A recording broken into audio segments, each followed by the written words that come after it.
Assalamualaikum warahmatullahi wabarakatuh. Perkenalkan, nama saya Yusril Amri. Saya dari kelas 3B Akuntansi Manajerial.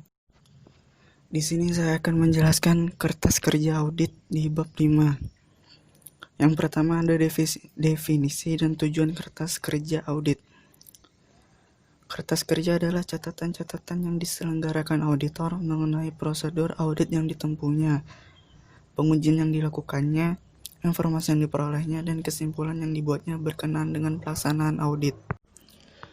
Ada beberapa tujuan yang dapat dicapai dengan pembuatan dan penyimpanan kertas kerja, yaitu yang pertama memberi dukungan yang prinsipil atas laporan audit. Yang kedua sebagai alat untuk melakukan koordinasi, mengorganisasi, dan mengawasi pelaksanaan seluruh tahapan audit. Yang ketiga ada bukti bahwa audit telah dilakukan sesuai standar auditing. Yang keempat sebagai pedoman dalam melaksanakan audit berikutnya. Yang kelima menguatkan simpulan auditor. Dan yang keenam kertas kerja juga berhubungan dengan ketiga kelompok standar auditing, yakni standar umum, standar pekerjaan lapangan, dan standar pelaporan. Kemudian ada pembuatan kertas kerja. Ada 4 teknik dasar yang digunakan dalam pembuatan kertas kerja. Yang pertama adalah pembuatan heading yang berisi nama klien dan judul untuk mengidentifikasikan isi kertas kerja serta tanggal neraca periode audit.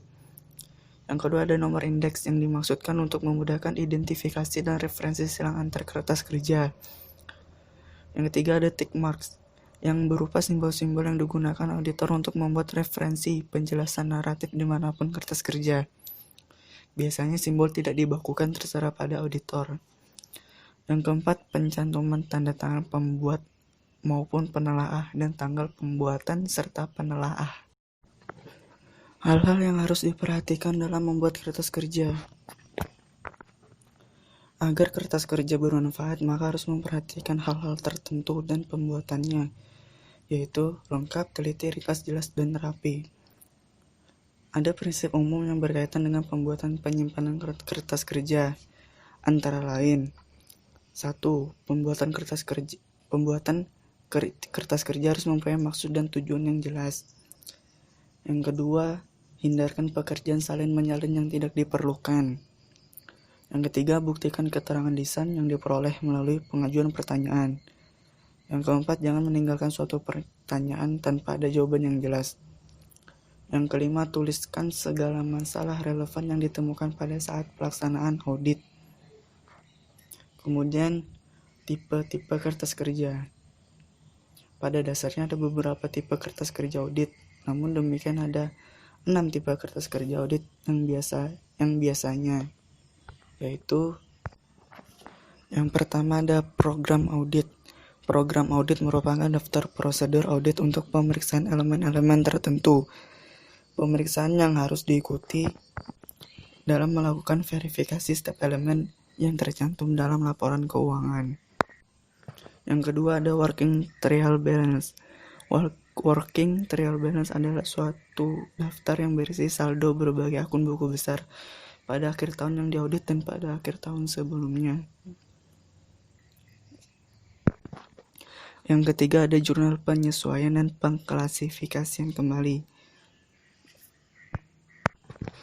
Auditor mungkin mengalami kesalahan dalam pencatatan akuntansi dan laporan keuangan karena salah memahami dan salah interpretasi terhadap prinsip akuntansi yang berlaku umum.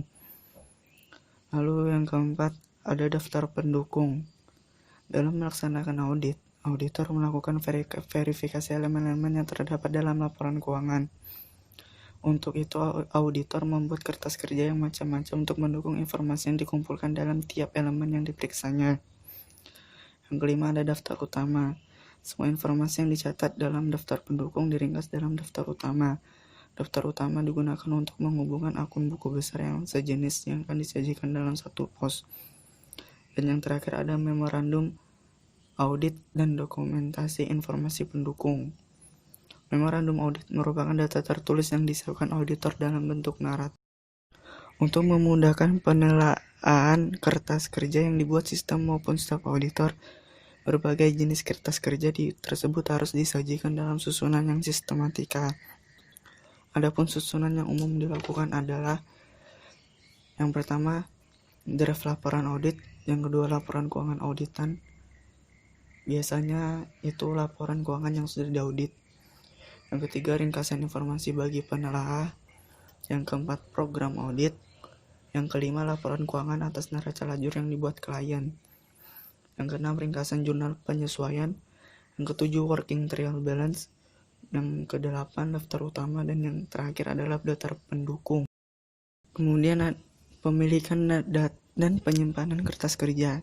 Kertas kerja adalah milik kantor akuntan publik, bukan milik pribadi auditor maupun klien. Biasanya auditor menyelenggarakan dua jenis pengarsipan, yaitu arsip permanen dan arsip kini. Untuk arsip permanen itu kertas kerja yang berisi informasi yang relatif tidak pernah mengalami perubahan.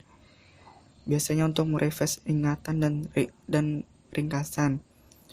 Yang kedua itu arsip kini, untuk kertas kerja yang hanya dipakai untuk suatu audit yang telah diselesaikan. Sekian presentasi dari saya akhiri.